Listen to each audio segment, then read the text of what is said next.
I have this thing that I've been trying to articulate about Dune forever, and I really don't understand the way people think about Dune and the way people think about Paul, because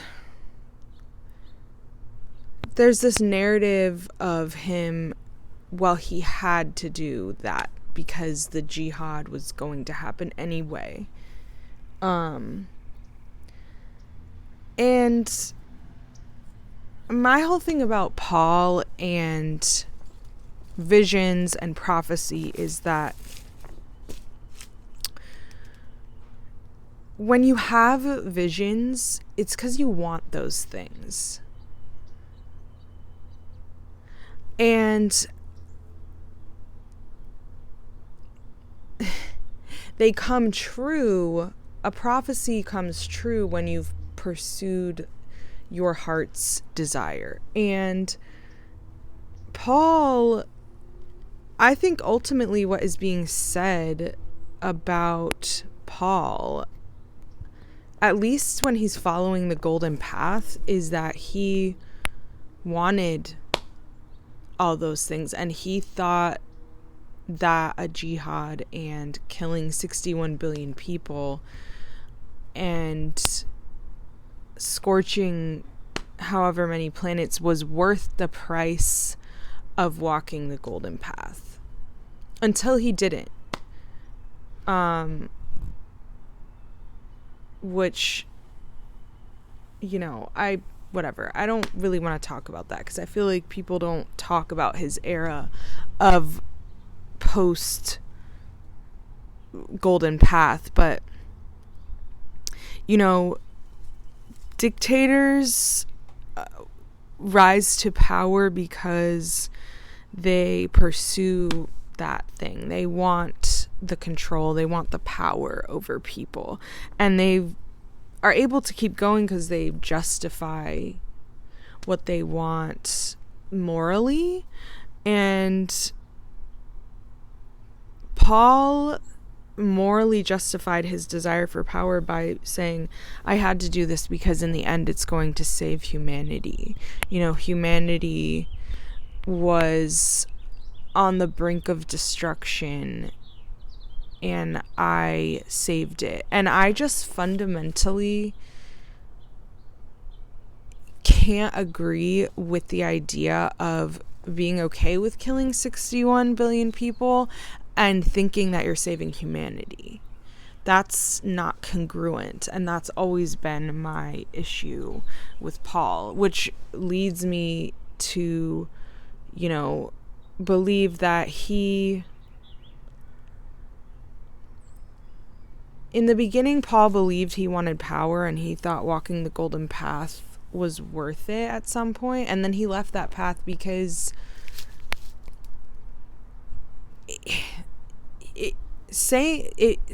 knowing that he has the gift of foresight. When you're given a prophecy,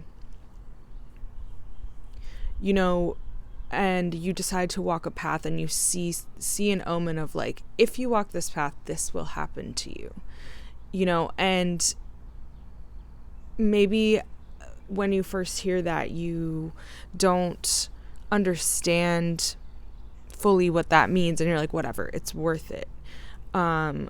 But when you face the karma of that path, like the karmic consequences of choosing the path that you've chosen, then it's like, oh, maybe I didn't want to do this. Or maybe I face my karma in that sense and continue on.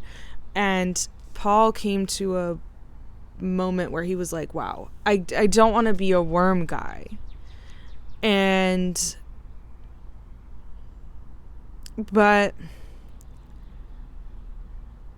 it's crazy that I just can't justify thinking like, if I do this I will save humanity, and then you go about killing humanity. I had the same criticism for Children of Dune.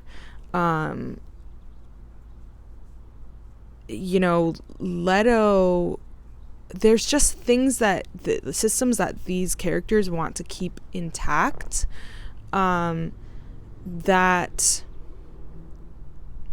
are not worth it. The being an emperor, being a god, elevating yourself above humanity like that. Perhaps the destruction that would come about from that is like your idea of humanity.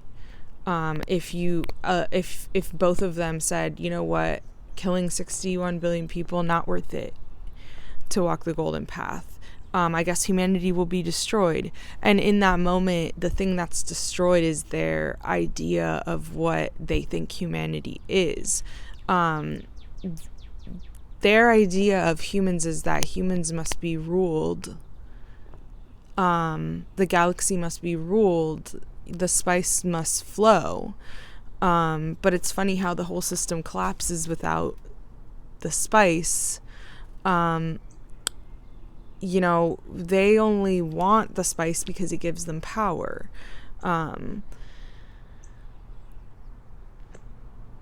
And that is what gets destroyed. I mean, the ability to do space travel, that's what gets destroyed. The systems you've built for yourself, that's the world and the humanity that gets destroyed. But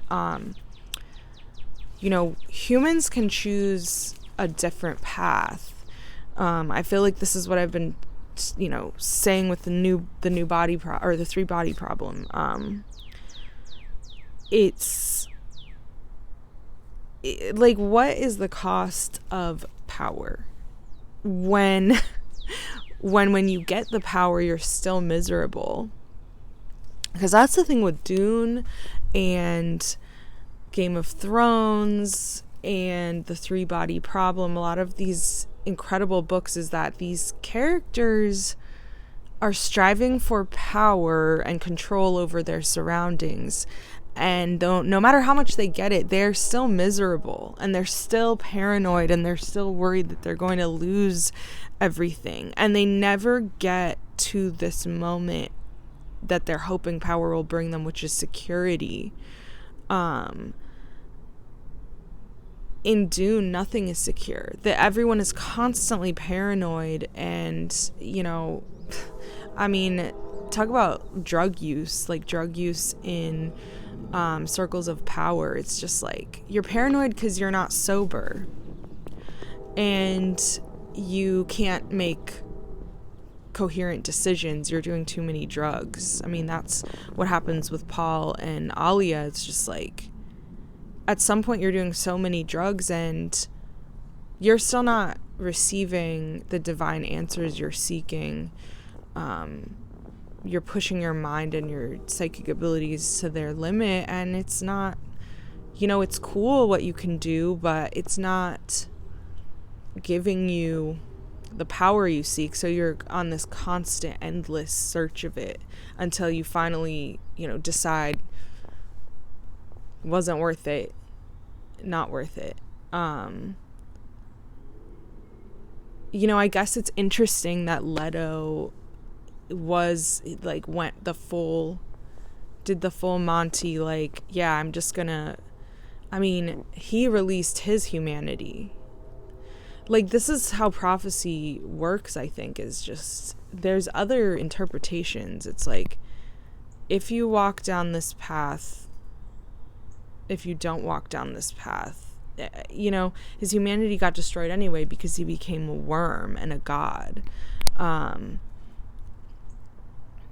I feel like when you reach the outer limits of, psychic abilities, there's so much boundlessness that you can't really find your way back to your own humanity. And that's what I get from a lot of, that's what I get from Paul and Leto, and honestly just a lot of the writing in Dune is sometimes so high concept that these characters are just lost.